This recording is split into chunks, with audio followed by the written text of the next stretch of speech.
Assalamu alaikum.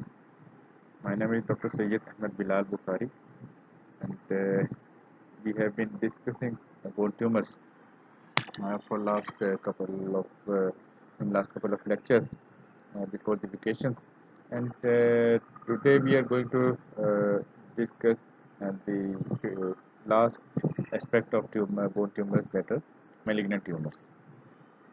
And before going into the detail of malignant tumors, we will just recapitulate what we had been discussing in last of the two lectures and the general principles of tumors so that you can understand it better, the management of malignant tumors. So we were discussing that there were few differences between benign and malignant tumors, and there are few different radiological differences. The benign lesions were well defined; they lacked soft tissue mass or periosteal reaction, and there was geographic bone destruction. Whereas the malignant lesions had interrupted the periosteal reaction, a significant periosteal reaction, and they had moth-eaten or permeative bone destructive pattern, and they have a significant soft tissue swellings and mass around the tumor, and they had a wide zone of transition. Uh, and we discussed in detail the classification of bone tumors. There were primary bone tumors and the secondary malignant tumors of the bone, and we discussed that malignant tumors are the commonest tumors of the bone. And among the primary bone tumors, the common tumors we had already discussed last time. Primary bone tumours में bone forming tumours हैं, cartilage forming tumours हैं, soft tissue में fibrous tumours हैं, then vascular tumours हैं। Bone forming tumours में benign और intermediate हमने discuss किए थे। आज हम मेलिग्नेंट में ऑस्टियोसार्कोमा डिस्कस करेंगे। कार्टिलेज फॉर्मिंग ट्यूमर्स में भी अगेन बिनाइन हैं, कॉन्ड्रोमा एक्सोस्टोसिस लास्ट में डिस्कस किए थे। आज मेलिग्नेंट ट्यूमर्स में कॉन्ड्रोसार्कोमा हमें इंशाल्लाह डिस्कस। जाइंट सेल ट्यूमर एक एग्रेसिव बिनाइन ट्यूमर है, ये भी हमने लास्ट टाइम में डिस्कस किया था। Then different fibrous tissue tumours हैं, वेस्कुलर ट्यूमर्स हैं। ये एक ओवरलैपिंग फील्ड है between general surgery, plastic surgery and orthopaedic surgery. तो तीनों ही डिपार्टमेंट्स इसको कवर कर सकते हैं। तीनों ही ओपीडीज में ये पेशेंट प्रेजेंट करते हैं। तो बहरहाल फाइब्रस टिश्यू में फाइब्रोमास हैं, फाइब्रोमाटोसिस है, वेस्कुलर में मेंजियोमास हैं और बाकी ट्यूमर्स। और इसी तरह अदर कनेक्टिव टिश्यू ट्यूमर्स हैं और न्यूरल ट्यूमर्स हैं। Then marrow tumors में Ewing sarcoma and is the most common and the most important one.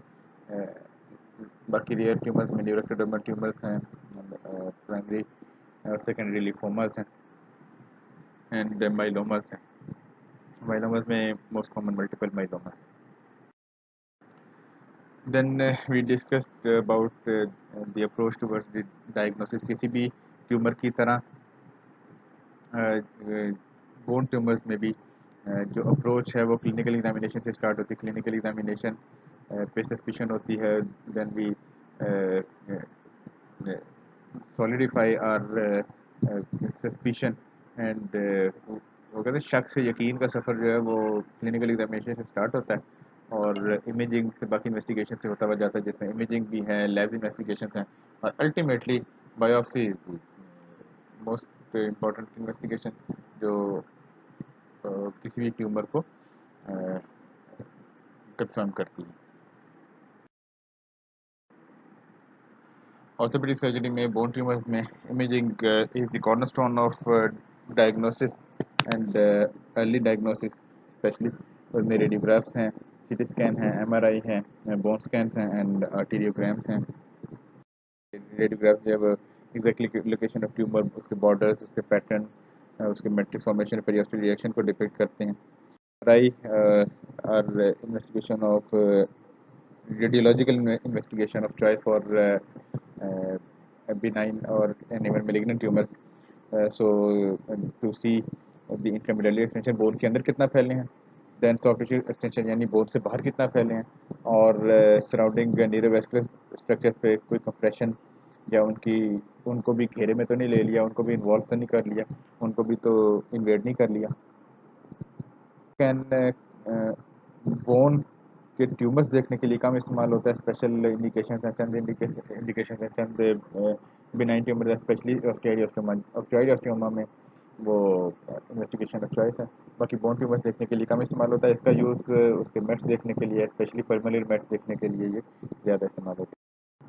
Bone scan pre biopsy staging के लिए, उसके बोनी मेटास्टेसिस देखने के लिए, बोन ट्यूमर्स किसी और जगह पे किसी और बोन के किसी पार्ट में मेटास्टेसिस तो नहीं कर बैठे हुए, तो उनकी साइलेंट सेकेंडरी उसकी प्लीजेंस को देखने के लिए भी ये इस्तेमाल होता है।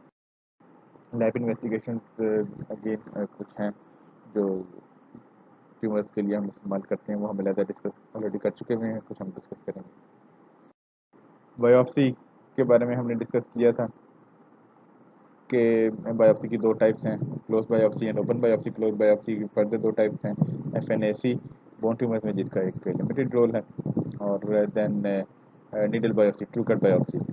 तो ट्रू कट बायोप्सी कुछ बिनाइन ट्यूमर्स में हम हमारे लिए इम्पोर्टेंट है। जो rest of the bone tumours हैं they usually rely upon open biopsy.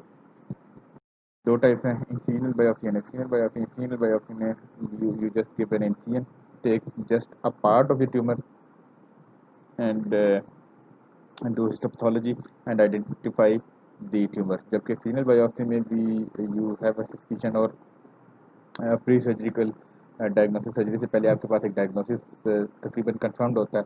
आप वो ट्यूमर एक्सरसाइज करते हैं, whole tumour is excise and then that whole tumour is sent for histopathology. So incisional biopsy में जस्ट एक part biopsy होता है, external biopsy में पूरा का पूरा ट्यूमर एक्सरसाइज होता है और फिर वो बायोप्सी होता है। ये जो क्लासिफिकेशन है, ये जो टाइप्स ऑफ बायोप्सीज हैं, ये कॉमन है सर्जरी में। जनरल सर्जरी में भी यही क्लासिफिकेशन इस्तेमाल होती है, और ऑर्थोपेडिक सर्जरी और किसी भी और सर्जरी में भी यही क्लासिफिकेशन इस्तेमाल होती है। फिर वो ट्यूमर्स की कुछ स्टेजिंग थी based on their aggressiveness of and spread, वो हमने डिस्कस किया था। फर्दर एक्सप्लेनेशन है, ये भी हमने लास्ट टाइम ऑलरेडी डिस्कस कर ली है। और general principles of management as far as malignant tumors are concerned, if you suspect that this bone lesion is malignant, then you go with a specific approach. First uh, you try to diagnose the lesion with the help of labs and imaging, and then you grade that tumor and you stage the disease. Grading of tumor means you do a biopsy, and you confirm the diagnosis over the biopsy, plus you grade the tumor whether it is a low grade tumor or a high grade tumor, and then you stage the tumor as well. You go for chest x-ray and CT scan of the chest and MRI of the whole limb, so that you can see that whether that tumor is localized just within the bone या वो bone से बाहर आ चुका हुआ है, उसने compartment cross कर लिया, सॉफ्ट टिश्यू कंपार्टमेंट में है, या वो डिस्टेंट मेटास्टेसिस भी कर चुका हुआ है। तो यही अमूमन तीन स्टेजेस होती हैं। लोकलाइज्ड है, लोको रीजनल स्प्रेड है, या डिस्टेंट मेटास्टेटिक स्प्रेड है। सो डायग्नोसिस होता है, ट्यूमर की ग्रेडिंग होती है, उसकी स्टेजिंग होती है, और फिर सर्जिकल ऑप्शंस डिस्कस होते हैं। सर्जिकल ऑप्शंस पे गौर होता है। जो सर्जिकल ऑप्शंस हैं वो अमूमन या रेडिकल सर्जरीज हैं। Radical surgeries mean whole of the tumour along with the part of the limb is removed, यानी एम्पुटेशंस हैं। एम्पुटेशंस में किसी खास हिस्से को, पार्ट ऑफ द लिम्ब को, whole part of that limb is removed. जैसे बिलो नी एम्पुटेशंस हैं या अबव नी एम्पुटेशंस हैं, नी से नीचे टिबिया का कुछ पार्ट छोड़ के बाकी सारा जो लिम्ब है वो उतार दें, या नी से ऊपर हम एम्पुटेशन करें और नी के से नीचे नीचे सारा पार्ट ऑफ द लिम्ब वो रिमूव हो जाए। या डिसआर्टिकुलेशन है। डिसआर्टिकुलेशन मीन के जॉइंट से हम लिम्ब को उसको अलहदा कर दें, जैसे थ्रू नी डिसआर्टिकुलेशन या थ्रू हिप डिसआर्टिकुलेशन। और सेकंड ऑप्शन, अगर लो ग्रेड ट्यूमर है, बहुत ज़्यादा स्प्रेड नहीं है, तो हम लिव स्पेयरिंग सर्जरीज कर सकते हैं। हम जस्ट ट्यूमर को एक्सरसाइज कर सकते हैं, तो ट्यूमर को along with normal soft tissue margin उसको रिमूव करें and spare the limb. And the third portion of the management is chemotherapy or radiotherapy, which can be adjuvant or neoadjuvant. Adjuvant means कि surgery हुई, surgery के बाद patient को chemotherapy and radiotherapy दी गई। Neo adjuvant means कि पहले tumour का size बहुत बड़ा था, तो कीमोथेरेपी दे के या रेडियोथेरेपी दे के ट्यूमर के साइज़ को कम करने की कोशिश की गई, उसको कम किया गया, उसको इस काबिल बनाया गया कि उसको एक्सरसाइज किया जा सके, और फिर उसको एक्सरसाइज किया गया। तो न्यू एडजुवेंट कीमोथेरेपी या रेडियोथेरेपी सर्जरी से पहले दी जाती है, एडजुवेंट मीन्स के सर्जरी के बाद दी जाती है।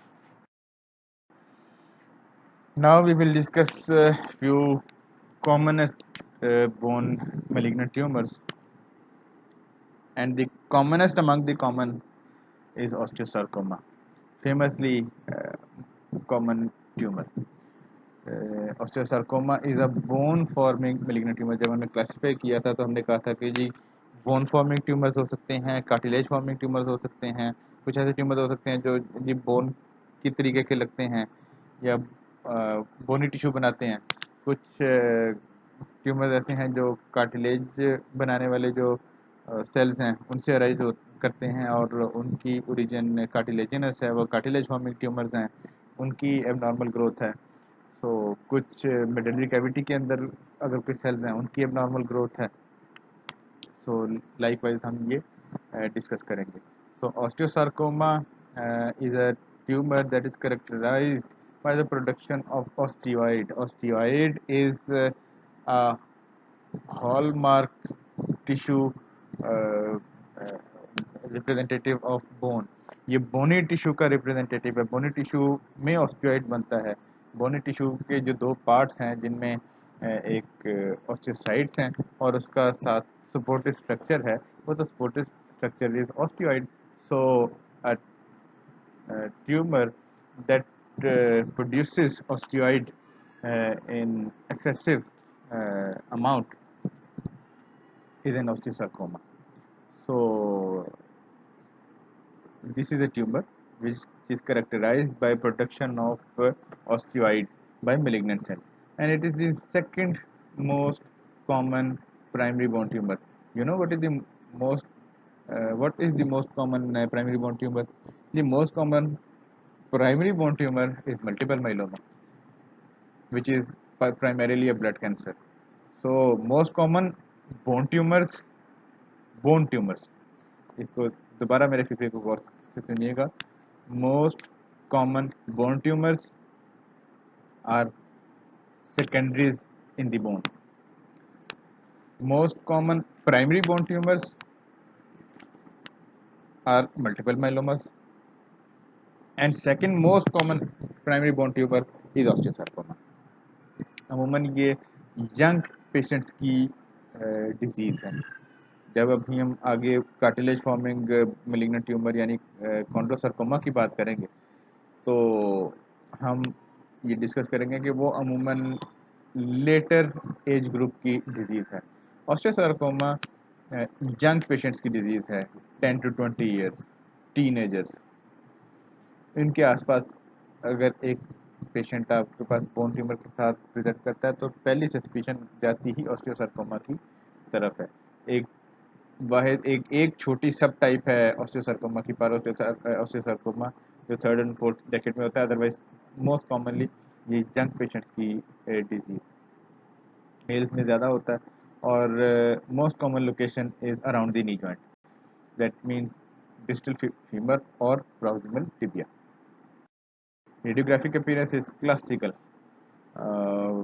इसमें तीन चीज़ें हैं जो आपको हमेशा याद रखनी चाहिए, हर जगह पूछी जाती हैं, बार बार पूछी जाती हैं, बार बार पूछी जाती हैं, जो हैं कॉटमैन ट्राइंगल और सनबर्स्ट अपीयरेंस और हेयर ऑन एंड अपीयरेंस।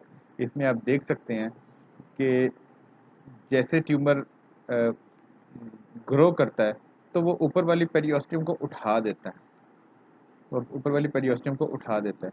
तो ये जो उठी हुई पेरियोस्टियम है, ये जो यहाँ से उठ रही है, ये एक ट्रायंगल से बनाती है जिसको कॉडमैन्स ट्रायंगल कहते हैं।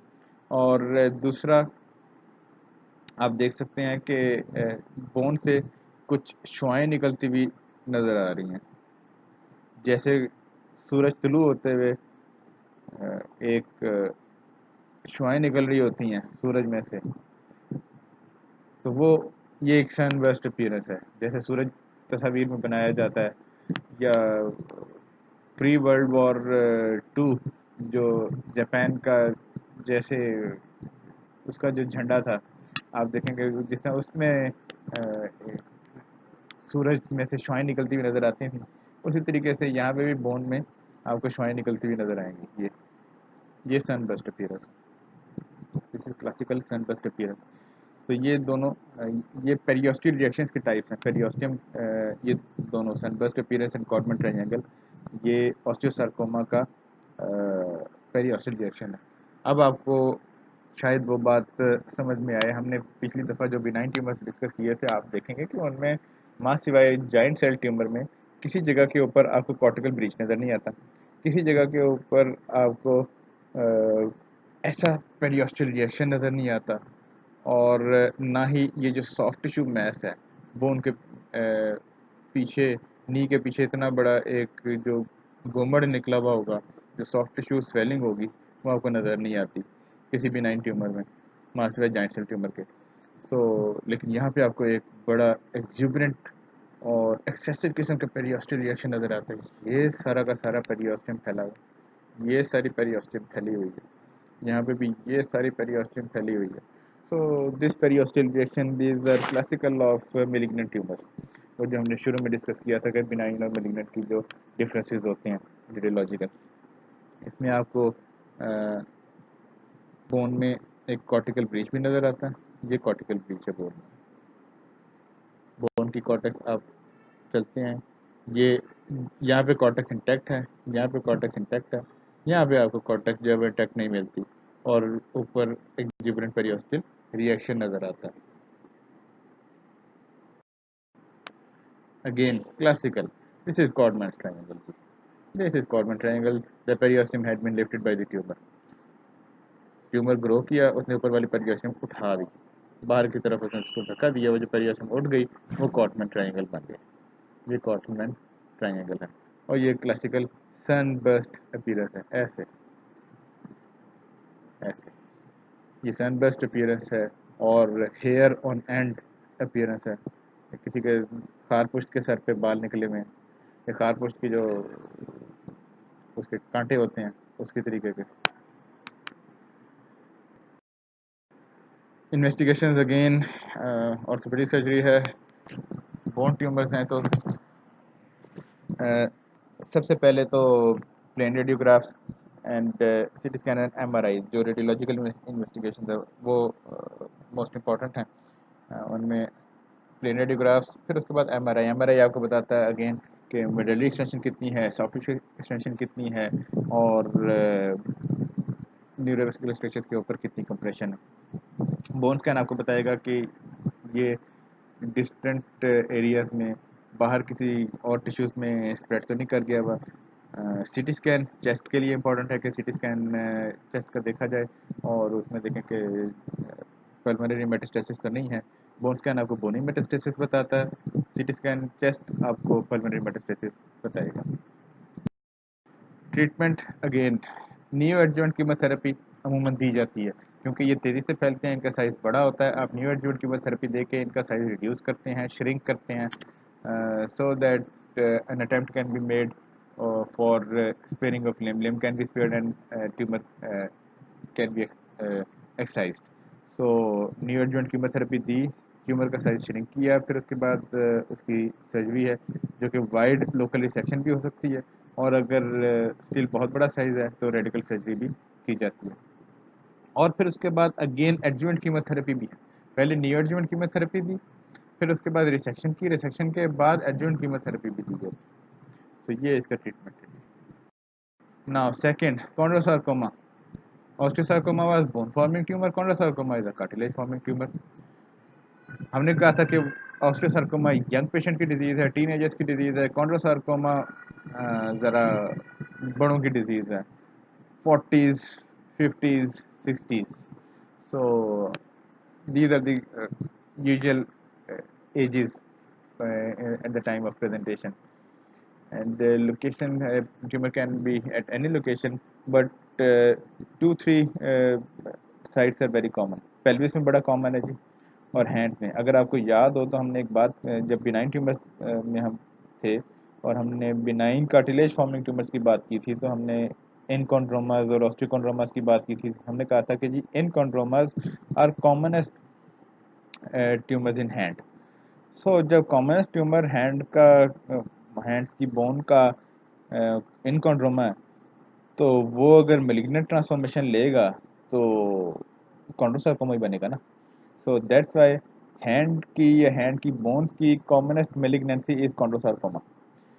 सो जो दो कॉमन साइट्स हैं कॉन्ड्रोसार्कोमा की, वो पेल्विस और हैंड है। Clinically patient presents with increasing pain and palpable mass and pain in the absence of pathological fracture usually helps to differentiate between enchondromas and low-grade chondrosarcomas. Secondary osteochondromas, primary chondrosarcoma means के बना ही malignant tumor. Secondary chondrosarcoma means के पहले एक benign tumour था कोई भी, और वो फिर कन्वर्ट हो गया into malignant tumor, that is chondrosarcoma. तो इनमें से कोई भी tumour it can evolve or develop into chondrosarcoma. Classically, there are a few features of chondrosarcomas. In chondrosarcomas, you will find irregular matrix calcifications, which are described as punctate lesions or छोटे छोटे दानेदार बने हुए हैं, दाने दाने दाने दाने दाने बने हुए हैं, और पॉपकॉर्न फैंस में, या कॉमा शेप, आपको यहाँ पे कुछ कॉमर्स नजर आ रहे हैं ऐसे। ऑस्टियोसार्कोमा जो है ना, ऐसे सीधी सीधी सीधी लाइनें। जो कॉन्ड्रोसार्कोमाज हैं उनमें आपको बेंट लाइंस मिलती हैं अमूमन, और ऐसे जैसे कि किसी ने पॉपकॉर्न छोड़े हुए हों अंदर किसी थैले में। सो compared with enchondromas, chondrosarcomas have more aggressive appearance with the bone destruction and cortical erosions, periodic reactions, and really soft tissue masses. Osteosarcomas में soft tissue mass काफ़ी significant होता है, chondrosarcomas में होता है लेकिन relatively कम होता है। ये इसकी तीन टाइप्स हैं, mesenchymal osteochondrosarcoma, clear cell chondrosarcoma and dedifferentiated कॉन्ड्रोसार्कोमा।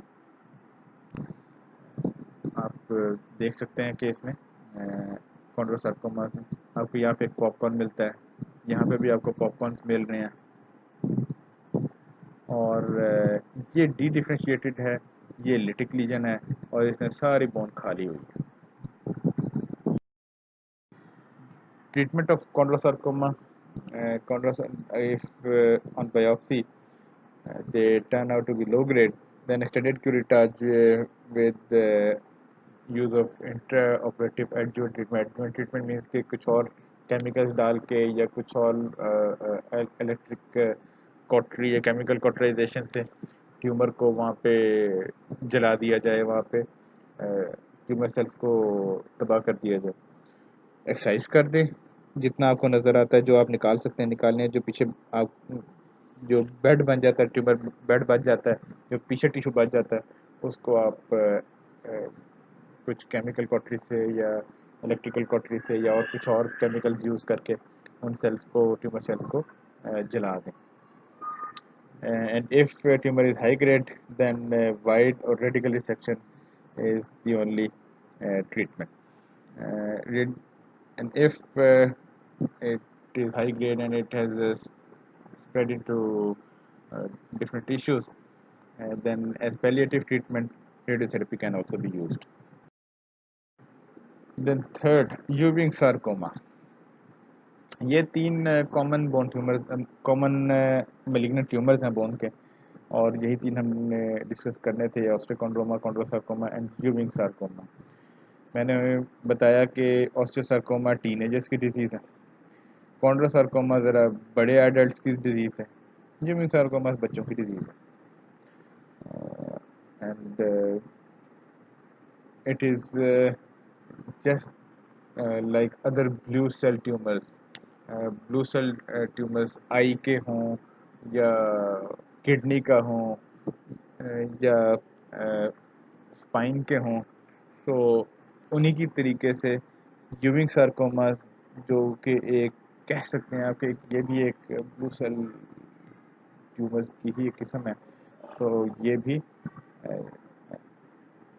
ये बच्चों में होती है, छोटे बच्चों में होती है, 3 4 5 साल के बच्चों से स्टार्ट होती है, फर्स्ट डिकेड की डिजीज़ है, बाद में भी हो सकती है, but commonest presentation is from 5 to 12 13 years of age.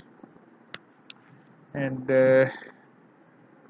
Strikingly it, जैसे क्योंकि ये मैरो की डिजीज़ है, बोन मैरो की डिजीज़ है, बोन मैरो से अराइज होती है, so commonest site of involvement is shaft of long bones, diaphysis of long bones, and the flat bones of shoulder and pelvic girdles.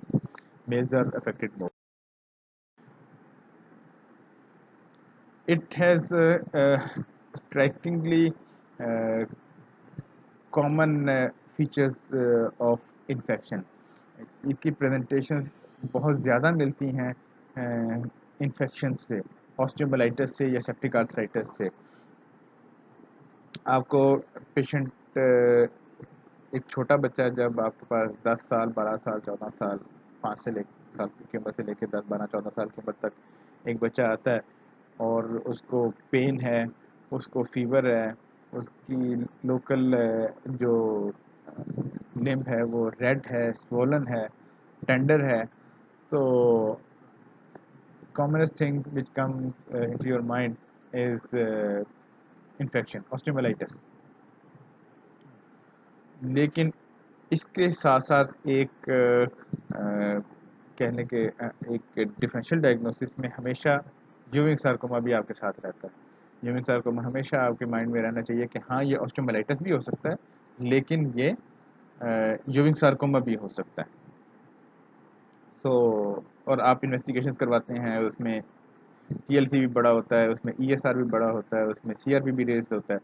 So thus infection is the commonest differential diagnosis of Ewing sarcoma, and Ewing sarcoma is the commonest differential diagnosis of osteomyelitis or infection, bone infection. अमूमन osteomyelitis में if fever, pain and each and everything starts, there are no radiological features by the uh, time of 21 days or 3 weeks. However, in Ewing sarcomas, X-rays depict few early signs. जब fever होता है तो आपको कुछ features मिलना शुरू हो जाते हैं। अब इसमें आप देख सकते हैं कि कॉर्टेक्स थिक हो गया, सारा कॉर्टेक्स थिक हो गया, यहाँ से स्टार्ट होते हुए यहाँ तक कॉर्टेक्स थिक हुआ है, और उसमें एक लेयरिंग आ गई है, उसमें लेयर्स हैं, काफ़ी काफ़ी छोटी छोटी छोटी छोटी बारीक सी लेयर्स हैं, जिस तरह जिसको हम कहते हैं onion skin appearance, onion skin की तरह उसमें परतें आ गई हैं, उसमें तहें आ गई हैं, उसमें लेयर्स आ गई हैं। So this features are classically called as onion skin appearance. Osteosarcoma की कॉर्डमैन ट्रायंगल सनबर्स्ट अपीयरेंस याद रखें, बार बार पूछी जाती है, हमेशा पूछी जाती है। कॉन्ड्रोसार्कोमा की पॉपकॉर्न पंक्टेट अपीयरेंस, यूविंग सार्कोमा की अनियन स्किन अपीयरेंस। लो जी, ये 3 चीज़ें आपको याद हैं तो आपका आधा मेलिग्नेंट बोन ट्यूमर्स आपको आते हैं। Treatment, Ewing sarcoma is radiosensitive tumor, so you always go for radiotherapy first, especially in large central masses which are unresectable. ऐसी जगहों के ऊपर अगर ट्यूमर है जहाँ पे आप उनको निकाल नहीं सकते, एक्सरसाइज नहीं कर सकते, तो उनको रेडियोथेरेपी ही दी जाती है। अगर किसी एक्सेसिबल एरिया के ऊपर लीजन है तो surgery obviously always preferable, surgery की और उससे पहले और उसके बाद रेडियोथेरेपी से ट्यूमर को कंट्रोल किया गया। And along with the radiotherapy, neoadjuvant chemotherapy, then resection, then adjuvant chemotherapy and radiotherapy. So this is the treatment of Ewing sarcoma. Thank you very much.